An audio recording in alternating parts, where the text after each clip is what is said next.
Be honest with yourself. Have you ever been in a situation where you know what God said, you heard what God said, you've received a word about what God said he was going to do for your life, but you still laugh at it and you can't see that it's even possible that it really will be done? Well, I'm excited to take this venture with you on this new YouTube series titled Sarah Laughed. We're going to find out who really has the last laugh. And the Lord appeared unto him in the plains of Mamre, and he sat in the tent door in the heat of the day. He lifted up his eyes and looked, and lo, 3 men stood by him. And when he saw them, he ran to meet them from the tent door and bowed himself toward the ground and said, My Lord, if now I have found favor in thy sight, pass not away, I pray thee, on thy servant. Let a little water, I pray you, be fetched and wash your feet and rest yourselves under the tree. And I will fetch a morsel of bread and comfort ye your hearts. After that ye shall pass on, for therefore are ye come to your servant. And they said, So do as thou hast said. And Abraham hastened into the tent unto Sarah and said, Make ready quickly 3 measures of fine meal kneaded, and make cakes upon the hearth. And Abraham ran unto the herd, and fetched a calf tender and good, and gave it unto a young man, and he hastened to dress it. And he took butter and milk in the calf which he had dressed, and set it before them. And he stood by them under the tree, and they did eat. And they said unto him, Where is Sarah thy wife? And he said, Behold, in the tent. And he said, I will certainly return unto thee according to the time of life. And lo, Sarah thy wife shall have a son. And Sarah heard it in the tent door which was behind him. Now Abraham and Sarah were old, and were stricken in age, and it ceased to be with Sarah after the manner of woman. Therefore Sarah laughed within herself, saying, After I am waxed old, shall I have pleasure, my Lord, being old also? And the Lord said unto Abraham, Wherefore did Sarah laugh, saying, Shall I of a certainty bear a child which am old? Is anything too hard for the Lord? At the time appointed, I will return unto thee, according to the time of life, and Sarah shall have a son. Then Sarah denied, saying, I laugh not. For she was afraid, and he said, Nay, but thou didst laugh. And the men rose up from the tent from thence, and looked toward Sodom. Abram went with them to bring them on the way. And the Lord said, Shall I hide from Abraham that thing which I do? Seeing that Abraham shall surely become a great and mighty nation, and all the nations of the earth shall be blessed in him. For I know him, that he will command his children and his household after him, and they shall keep the way of the Lord, to do justice and judgment, that the Lord may bring up upon Abraham that which he hath spoken of him. And the Lord said, Because the cry of Sodom and Gomorrah is great, and because their sin is very grievous, I will go down now and see whether they have done altogether according to the cry of it, which is come unto me, and if not, I will know. I feel encouraged to tell you today to stop comforting your fears with busyness.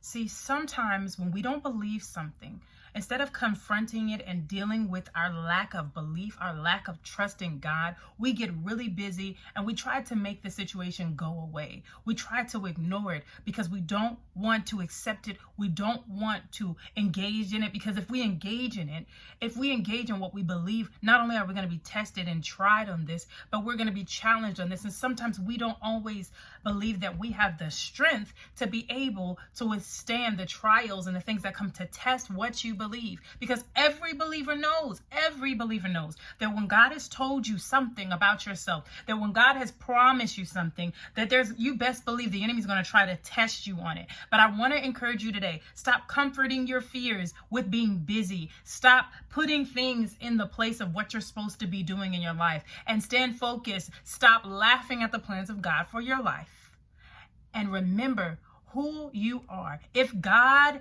has given you the vision, he will give you the provision for it. Start confronting your insecurities. Sometimes we can become so we can idolize our insecurities. we make it a god. Whatever we're afraid of, we put it in its own area. And when things come up against us and prick our insecurities, we'll go, no. I can't mess with that. I can't mess with that area in my life because I don't know how to handle it. That's just how I am. Some people say that's just the way that I am. And it's not the way that you are. It's the way that you choose to be. Some people say, well, you know what? I cannot handle that. You already open up your mouth and limit yourself from growing and having the capacity to receive what God has for you to do. All because you're comforting lies with silence, or you're not confronting your insecurities. It's time for us to realize that the things that we are insecure about are the things God wants to secure us about. I'm going to say that again. The things that we are insecure about are the very things that God wants to secure you about.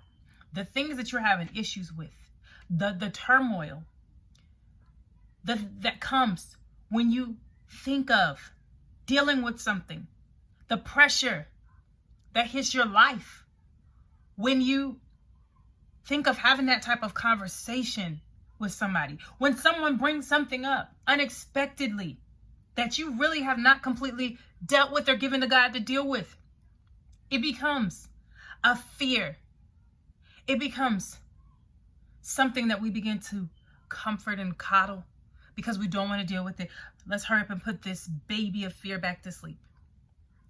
Because I don't want to deal with this. Not knowing that you not dealing with this is the very reason why you are stagnant and stuck. And you're not able to deal with it and move on in your life. As we see Sarah, when the Lord confronts her and asks her, did you laugh? He's asking her this. Did you laugh? Am I not the Lord? Can I not do what I said I can do? Did you laugh? Because he wants us to confront it and deal. Don't allow that thing to be idle and sitting in our hearts and running us. He confronted her for a reason. He could have ignored it, but he confronted her because he wanted her to see it was operating in her. Okay? Another thing. Start learning how to find pleasure in uncomfortable circumstances and processes. Every believer has to hit that time in their life. Every believer goes through that time where it is uncomfortable. Every believer goes through that part in their life where the process is rigorous. The process is difficult. The process is painful. The process feels lonely. Every believer goes through that time in their life. But what you have to remember as a believer is to start learning how to find pleasure in it, knowing where you are. Because how do I find pleasure in pain? This is why, knowing that I am actually going through something that I'm going to come out of, because nothing like that ever lasts long. There's always a flip side. What the enemy tries to get you to focus on is the fact that you are trying to save a life that can only be saved through Christ. And the word is very clear about when you try to preserve your life, you actually lose it. But when you lose it for Christ's sake, you're actually saving it. So stop trying to save and hold on to stuff, things, fantasies. You have to understand when fantasy versus reality hits you. You have to understand the difference between the two. And you have to understand where you're at. Otherwise, you'll be fantasizing and living in a fantasy that you never really get to live out.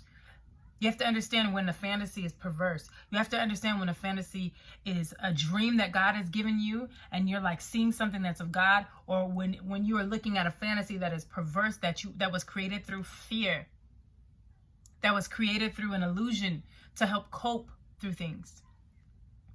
All of this we're getting from Sarah laughing because she can't even imagine herself being in a moment of pleasure with her husband. She can't even imagine of being in a situation where she's able to do that. Look at me, I'm old. I'm not a young woman anymore. How can I even be in this position? She questioned and doubted everything. And that's the first thing that happens a lot of times when it's bigger than you. And this was much bigger than Sarah.